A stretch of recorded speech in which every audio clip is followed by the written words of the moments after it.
Le chapitre 1078 de One Piece voit la poursuite de la lutte sur Egghead où le Dr Vegapunk tente de fuir le gouvernement mondial avec l'aide des pirates du chapeau de paille. Le nouveau chapitre fournit aux fans plusieurs indices intéressants sur l'échelle de puissance actuelle de One Piece, ce qui permet de mieux comprendre comment les personnages de la série se comparent les uns aux autres. Il y a quelques chapitres, Lucci et Kaku ont demandé à Luffy et Zoro de s'allier contre S-Bear et S-Hawk. Cependant, les deux séraphins ont été capables d'endurer toutes les attaques du groupe, y compris plusieurs barrages de techniques consécutives. S-Hawk a été frappé par le Rankiaku de Kaku et de puissantes techniques de Zoro. Pendant ce temps, Lucci frappe S-Bear avec son Rokugan et son Shigan. Luffy a même utilisé sa transformation Gear 4 pour attaquer S-Bear avec Gum Gum Kong Gun et Gum Gum Kong Organ. Malgré l'énorme puissance libérée par les deux agents d'élite de CP0 et les deux membres les plus puissants des pirates au chapeau de paille, les séraphins sont restés intacts. Cela est dû au fait que leur corps a été amélioré avec de l'ADN lunaire. Le gouvernement mondial a retenu King, le seul survivant connu de la tribu des Lunariens en captivité, pour faire des expériences sur son corps. Vegapunk a fini par utiliser l'ADN de King pour améliorer les séraphins, leur conférant ainsi des capacités particulières des Lunariens. Grâce à l'ADN de King, S-Hawk et S-Bear sont même capables d'endurer les attaques directes de Luffy sous sa forme Gear 4. Une telle démonstration de résistance a laissé Luffy stupéfait et a poussé Zoro à admettre que lorsque la flamme dans son dos était active, King était pratiquement invulnérable.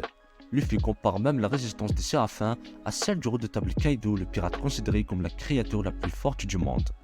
Par extension, cela souligne la puissance de King dont l'ADN a permis aux séraphins d'exploiter les capacités particulières des Lunariens.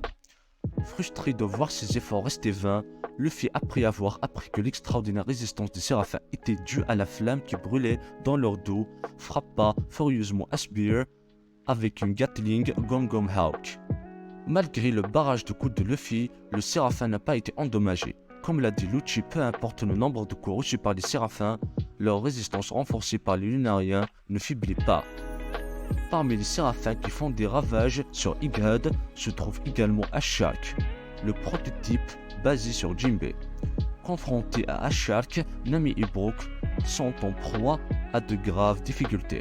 Heureusement, Sanji a perçu les cris de peur de Nami et est arrivé juste à temps pour la protéger d'une attaque imminente. Visiblement en colère, il commence à se battre contre Ash-Shark, déterminé à le réduire en miettes pour avoir tenté de blesser Nami. Alors que Zoro et Luffy prennent le combat avec les séraphins plus calmement, Sanji utilise immédiatement l'un de ses meilleurs atouts contre Ash-Shark. Dans un excès de rage, il active son squelette, ce qui lui permet de donner un coup puissant à Ash-Shark. Le coup de pied de Sanji fait voler le séraphin. Bien qu'il ait été pris au dépourvu alors qu'il était concentré sur Nami, Ash-Shark se releva immédiatement. Il ne semble pas avoir subi de dommages et reprend le combat comme si de rien n'était.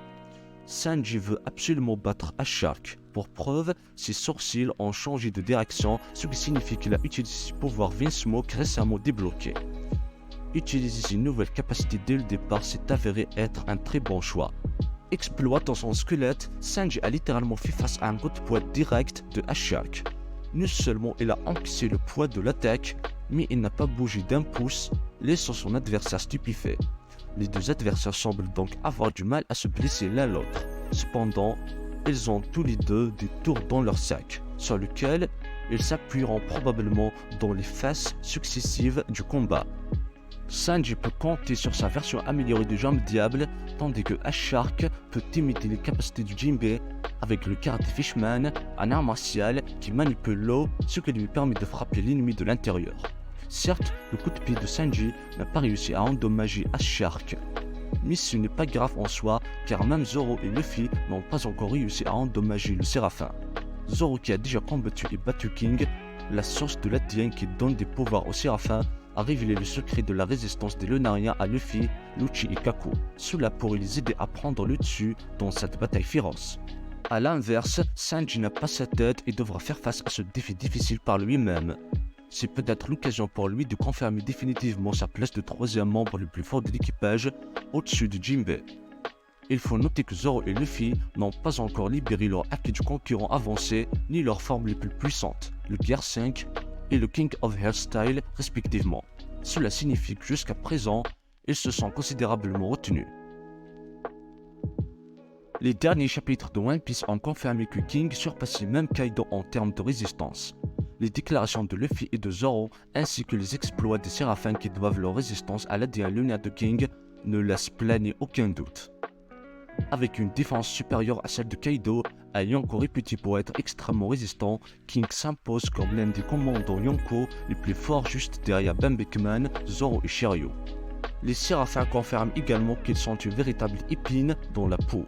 Grâce à l'ADN de King, leur résistance est incroyable. Ils possèdent également des capacités liées aux facteurs de lignée des 7 seigneurs de guerre.